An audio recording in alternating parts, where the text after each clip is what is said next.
All right, welcome to Thursday Thoughts. Over here in Hawaii early and lucky enough to arrive for the Maui practice race last week. Super fun, lighter than normal, but I'd agree on that. And it's been really interesting here. And I want to talk about wind strength versus bump size. And it is super windy here every day. Has been the last week, but the bumps, especially on the inside line, aren't super fast at all. You're going up and over a lot on the smaller race foils, and what I found last week in the race was that the guys in front of me, there was a few of them, were going faster than the bumps were, like a fair bit faster than the bumps were. So back home, when we have winds that strong, you're not actually able to go as fast as the bumps. So I think what's interesting on the Malika run, especially on the inside, on the way it has been the last few days, is that there's because it's so cross shore, it's almost offshore, so the fetch isn't actually that long. Whereas back home, our winds are more onshore and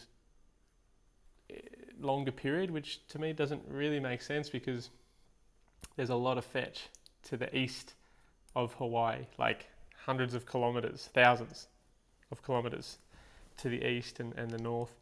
So I'm not sure what it is, but there's definitely something at play where the bumps, it's good speeds, but a good day back home, that's like 25 to 30 knots, we get big swells, like almost, overhead high often. Whereas here, it's blowing 30 knots all day long and even more, and the bumps aren't as big. And I guess it's a summer versus winter thing. Obviously, I'd love to do a Maliko run in winter when there's the big sort of northeast swell, because I think it'd be, more like the conditions we get at home because of the ocean. The rawness of the ocean. It could also be the temperature. I know a warm wind versus a cold wind is less dense. So colder wind is more dense than hotter wind, and a denser wind creates bigger bumps. Now I'm sure there's an answer out there from an oceanographer or, but yeah, it's really interesting to me that the size of the bumps for the wind strength doesn't really correlate. And to be honest, I've only really noticed it the last couple of years because of the foils. The foils we're using are much faster. Back before COVID, when we were going down the Malika run, it was scary to drop into some of these bumps. Now that we're going a lot faster, the bumps seem a lot smaller. And I'm not sure if anyone else is feeling the same thing, but it's been interesting. And so I've been thinking about this week. There's another race, a Maui practice race that Alex Aguirre from GoFall is helping put on. Literally just drives his boat upwind, raises the flag, zooms downwind, takes the results. Super cool, no frills.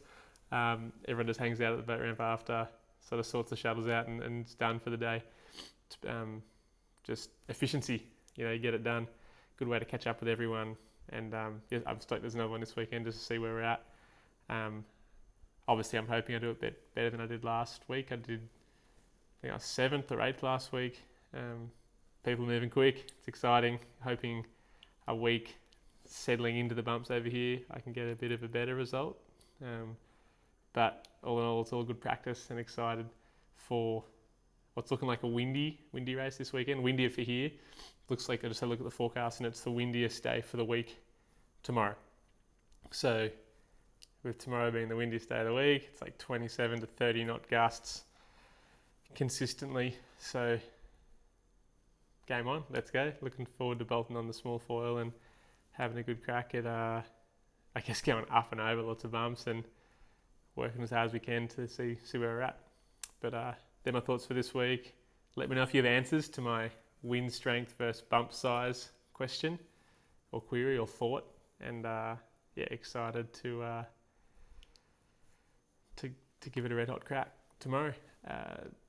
The other thing, just uploaded the Kauai, the third block for the Kauai training plan Basically, it's a training plan that builds up from 2 months ago, sort of 4-week blocks leading up to Molokai to Oahu and Maui to Molokai mainly, but also taking into account the Voyager race on the 6th of July, Paddler Imua on the 13th of July, and then the big ones, Maui to Molokai on the, I guess it's the weekend of the 20th. So yeah, if you want to check that out, do. It's not just for the races.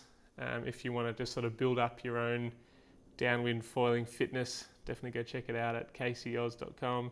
But yeah, thanks for listening along, and yeah, look forward to catching up next week for Thursday Thoughts. Cheers, guys.